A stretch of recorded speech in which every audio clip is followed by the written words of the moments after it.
Yun na yung binili mo. Magkano yan? 50. 50, kalahati. Bigyan mo sila.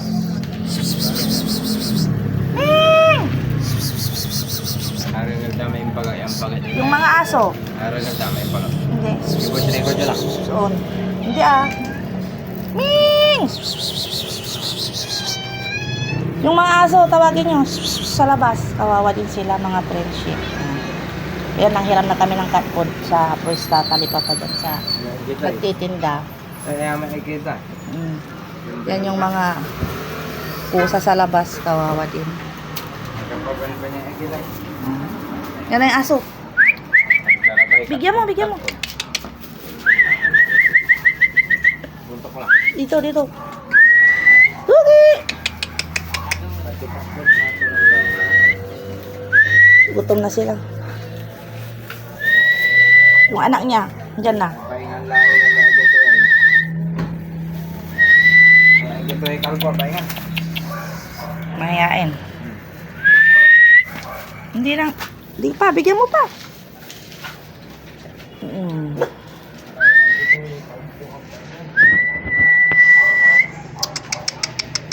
Kulang pa yata nila, Mark.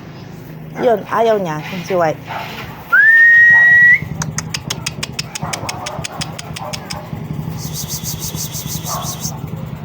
Ayan, hindi ko naman sila maipasok lahat dito sa loob. Magagalit yung may-ari ng bahay, mga friendship. Kaya, ilan lang ang nandito sa loob.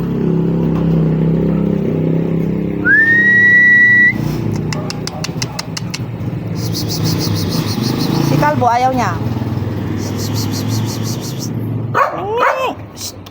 No. Away mo mga pusa. No. Bigyan mo sila, man. Bigyan pag kulang niya, kinukuha niya yung pagkain ng iba na pusa, ng aso. Bigyan mo sila ulit. Sana cat food. Hindi na. Dog food. Yes. Kalbo, sabay na.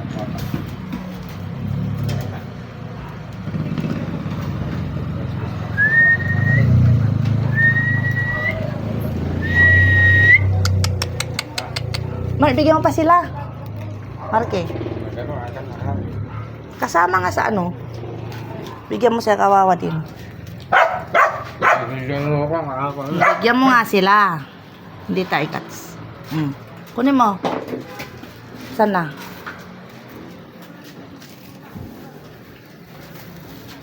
Yan. Diyan ako humiram.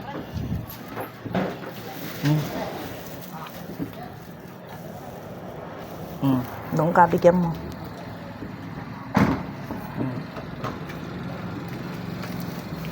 Go. Yan ako. Daan ako. Bigyan mo ang mga mingming. Magay ka. Ito yung kasama kong nagbibigay ng pagkain ng mga meow-meow. Si Shikis.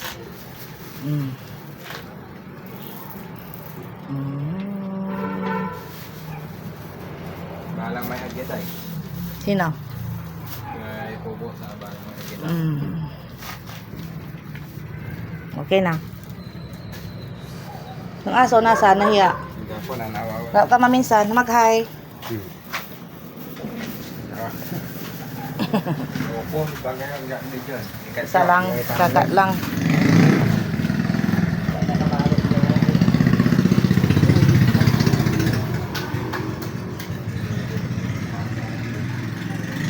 Ano yung dalawang aso? Yan mga prinsip. Lika dito, Mingming. Lika dito. Ito yung mga pusa sa labas. Kamukha rin nila yung mga pusa ko sa loob. Hindi naman kayo pwedeng ipasok. Kagagalit na yung may-ari. Nadami yun. Ito naman, pinapasok ko to si Maliit. Kasama ng mga meow-meow sa loob. Supaya ay may kalbo tayo. Ha? Aliwan ay may kalbo tayo. Yan si Kalbo. Lupa to may agitog tayo. Hindi mabalamat may ulo to eh. Kinti mabangay ulo to. Siyempre matabag kumakain naman. Then one week amay akalbuan nyo yung kandila eh. Amay akalbuan nyo yung kandila, nakalbo kaya sobrang payat ng Yung ulo. bumagyo. Naano ng kandila yun. Yung ulo niya, nakalbo. Nakalbo noon. Kaya ngayon, bumalik na yung taba ng ulo. Mag? Isarap ko, isarap agad. Subukan ko ba? Ay, Subukan. kuya. Tama ka. Saan na siya? Ni. Diyan ko at atil-til ko. Eh? Mabanglayangan. Dari kayo, tangiran lang ko masya. Nakabalo. Kimuta. Sa ginawa mo, pinampas na nga. Ni,